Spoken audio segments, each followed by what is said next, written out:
Hey guys, welcome back to my channel. So in today's video, I wanted to talk about 15 lists that you can keep that will help you to organize your life. So these are 15 lists that I will do every single month in order to help me to stay on top of different areas of my life. So I'm going to zoom you in because I did add some colorful boxes from my Etsy shop onto this page so that we can talk through every single list. So every single month, you should have a list of goals that you are referring back to and making sure that you are staying on top of. This is the best way to make sure that you are making progress with your annual goals. So I do like to refer back to my goals as we are going throughout the month, and I will kind of check in on my overall progress. So make sure that you keep a running list of your goals. The second list that you need is a master to-do list. So you want to keep up with all of the things that you would like to do throughout all of the categories in your life. And so I like to keep a master to-do list. Many times when I am doing this,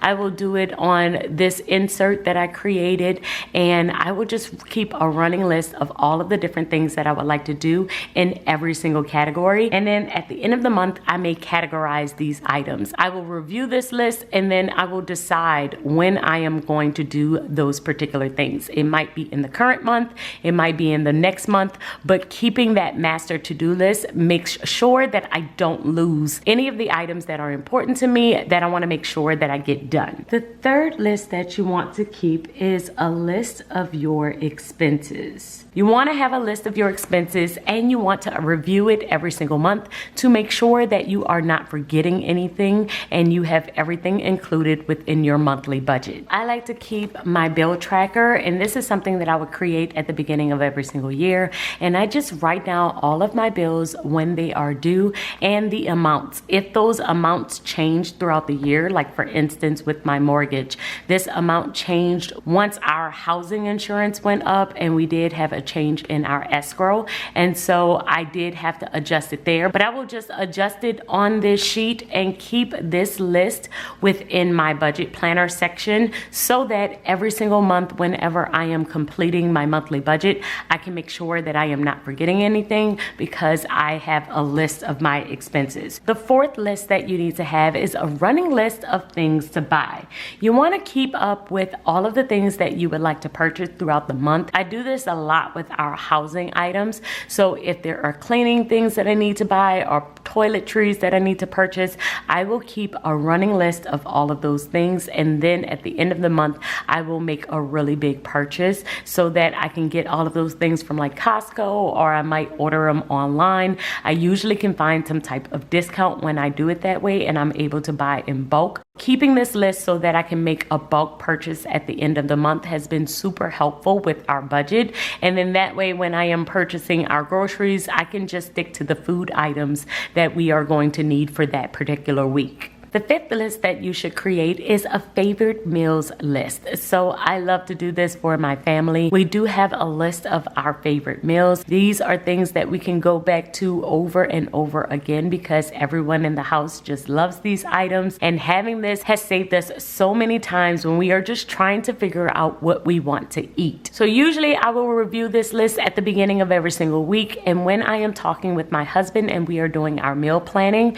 then we can kind of see if there's anything on this list that we feel like eating for the upcoming week. But you should definitely create a family favorites. It is definitely going to be a game changer in your meal planning. The sixth list that you should create is a monthly cleaning list. So this is a list of all of the areas of your home or all of the additional things that you may need to do and want to clean throughout the month. So I love to add to this list things that I might not have to do every single week, like change the air filters. It is easy to forget about these types of things. So having them on a list so that it jogs your memory and you don't forget is super helpful. So I usually like to keep this one in my personal planner. This one will go on the overview page of my personal planner, and I would just jot down different things that I want to clean, and it helps me to remember the last time I cleaned it, because if I added it to my monthly overview, then I know that I did complete that cleaning task, and if I don't see it, then I know I need to do it. This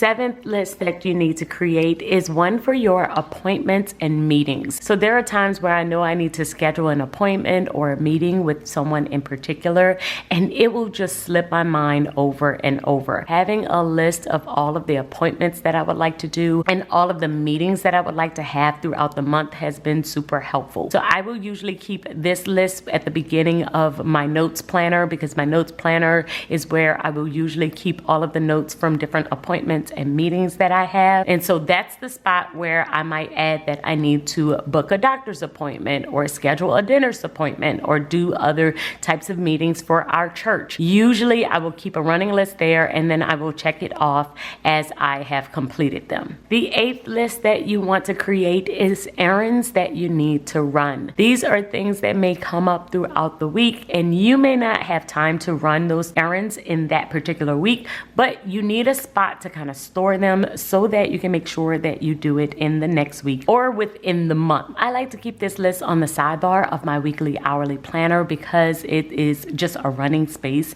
where I can just jot down anything that may need to happen in the next week. And even if I need to move it from week to week because I still did not have time to run that particular errand, having it there also helps me to make sure that I don't forget about it. So keeping a list of your running errands and just different things that you need to pick up is super helpful. I also love having this list because if my husband is in the area, then he can run that errand for me, and this list helps me to easily remember the different things that I might need to get. So if he tells me he's going to be in a specific area, it will remind me, hey, can you pick this up for me instead? My 9th list is my sinking funds or my saving categories for the year. So I do like to save money throughout the year for different things, for birthdays, anniversaries, upcoming holidays, back to school, just different things that are coming up. And I do like to save money in 90-day increments. I did this in a previous video, so I will link this video above if you missed that one. But having a running list of all of the things that you may need to save for throughout the year is super helpful because those things come up very quickly. Travel comes up quickly, birthdays come up quickly, and if you forget about it, then it is very challenging for you to try and come up with all of the money within your budget. Having this list so that I can kind of plan ahead of time and make sure that it is included in my 90-day sinking fund account is super helpful. My 10th list is restaurants to try. If you are a foodie like me, I love to try different restaurants, but many times we will end up going to the exact same spots over and over because I will just forget about new restaurants that I possibly want to try. So now I keep a running list of all of the restaurants that I would like to try so that if we decide to go out to eat, I have a list of places that we could possibly book a reservation. So if you are a creature of habit, because I know I am, I can get very stuck in the same spots, in the same places, eating the same food. And so having this list does help me to switch it up from time to time. And along with that is number 11, which is date night ideas. If you have been married for a long time or have been doing date night for quite some time, me and my husband are coming up on our 15th wedding anniversary. And so many times when we're doing date night, we will just once again say the same things because we are creatures of habit. And so if you have a list of all of the spots where you might want to try out or do different things for date night, having a list of date night ideas does make it easier to book and try new things for date night. Number 12 is family fun day ideas. So along with date night ideas, I do keep a list of family fun day, things that I can do with our kids that is just super fun, things that I believe they might enjoy. This saved us so much during the pandemic. I would try and come up with just different fun things that we could do in the house because we were in the house for an entire year together. So we would do fun things in a pool. I had a scrapbook day. I had a movie day. We watched Hamilton together. We just did a bunch of fun things as a family, and it was because I just had a running list of things that I felt like we could do that would be super fun. And now that list looks a little bit different because we are able to go outside, but I will add museums and different things that are just going on in the city. And once I find something, I will add it to my list, and I will see when we could possibly plan to do it. My 13th list is books to read. So I keep a running list of all of the books that I come across that I feel like would be a great read. Many times I will end up reading these books with the Organize You. So I will come across a book, I will add it to my list, and then I will decide what I'm going to read for the upcoming month. Once I make that decision, I will share it with Organize You, and then we will talk about these books together. But having a running list does help me to never run out of ideas of different books that we possibly could read together. Number 14 is shows to watch. Now, I don't watch much TV, but we will watch movies from time to time. And so I love having a running list of different shows or movies that we can watch. And I know a bunch of other planners who do this as well. They will keep a running list of different shows that they like to watch on different platforms, just so that they can binge watch whenever they have time. And number 15 is projects to complete. So I always have a running project, an organization project for my home, a project that I would like to do within my business.